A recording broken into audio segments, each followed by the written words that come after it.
Okay, here's what everybody's been waiting for. Here's what I have advertised for a few weeks now, and that's my Friday the 13th. My Friday the 13th Unknown Asylum podcast. Okay, this is what I'm going to be doing for the Friday the 13th Unknown Asylum podcast.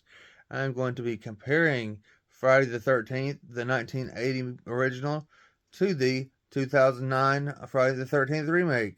Now let's get something straight. We all know, especially if you watch this first Scream movie, that Jason Voorhees was not the killer in the original Friday the 13th movie. It was his mom. And with that being said, the first Friday the 13th movie in 1980 was a little bit more mystery to it, a little bit more of that. And, Jason hadn't been picking up being the killer in part two, and then part two through 10, and then and Freddy versus Jason. So I mean, you knew you weren't going to have Jason coming back to kill and slay people. So Friday the 13th, the original, had a little bit more mystery to it, and with going to 2009 Friday the 13th remake.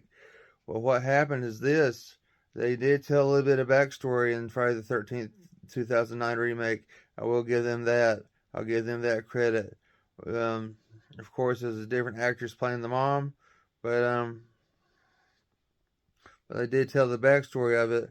But I'm telling you right now, look, if you compare Friday the 13th remake to Friday the 13th 2 through Freddy versus Jason, you know Jason's not smart enough to rig traps. You know Jason's not smart enough to do the things that he did in the 2009 remake. You know that Jason's not the type of serial killer that'll kidnap somebody, put a chain around their ankle or wrist or whatever, and keep them in a hole somewhere with him.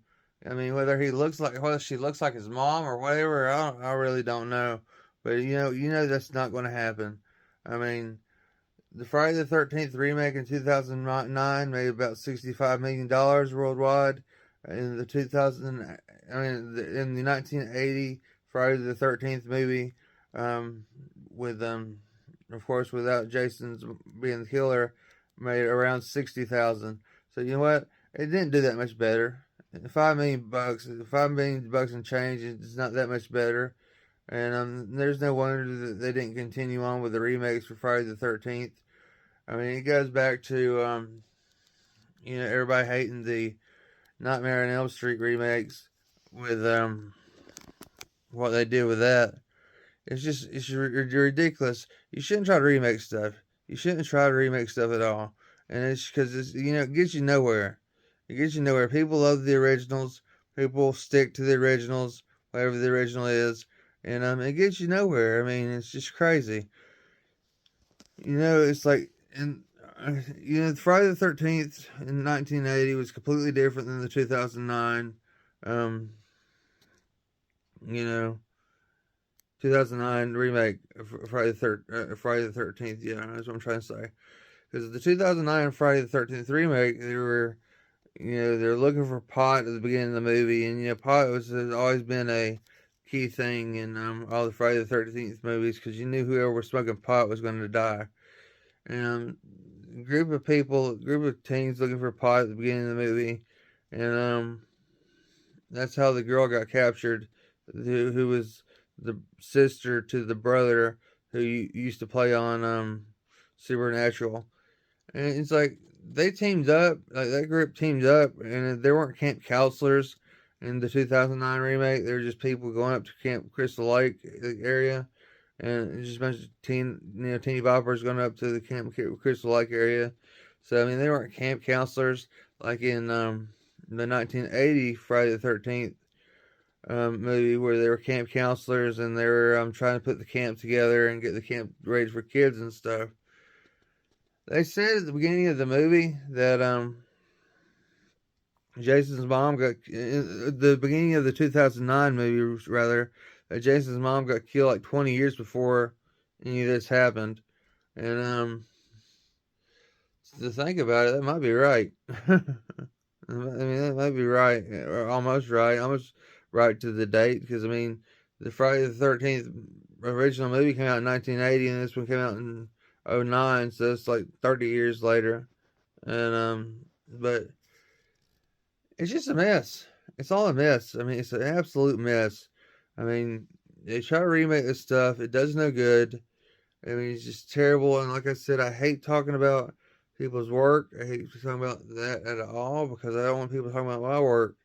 And I just say it's a mess. I say they need to quit making remakes. I mean, they absolutely you need to quit making remakes. And because it's like it's one of the worst things you can do is try to remake something that everybody likes. And do I see another Friday the 13th movie being remade? Maybe, maybe not. I don't know. It's hard to say. Like I said, this one only made like 5 point a little bit more $1 million than the original. So I mean, it's hard to say. If they have the right script, if they have the right actors, maybe they'll do it. But I mean, do I want them to do it? No, I don't. No, I don't. No, it's gonna be like this. I mean, because it's just crazy. Because Jason does not take hostages. Jason does not rig up traps and stuff like that. He's not a hunter.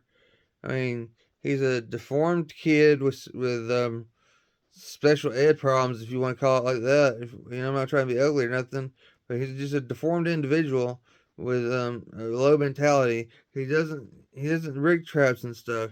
I mean, the boy didn't even know how to swim. How's he gonna rig a trap and keep a girl hostage? I mean, it's just ridiculous.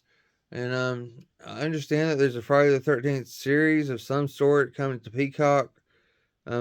Sometime if it's not on there already, and so we'll just see.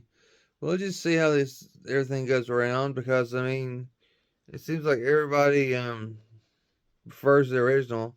I prefer the original, and this is episode 13 of the Unknown Asylum podcast. I'm gonna be signing off here in a minute, in a few seconds. So subscribe and follow me and all this kind of good stuff. And anyway, everybody have a good night and the rest of your Friday the 13th.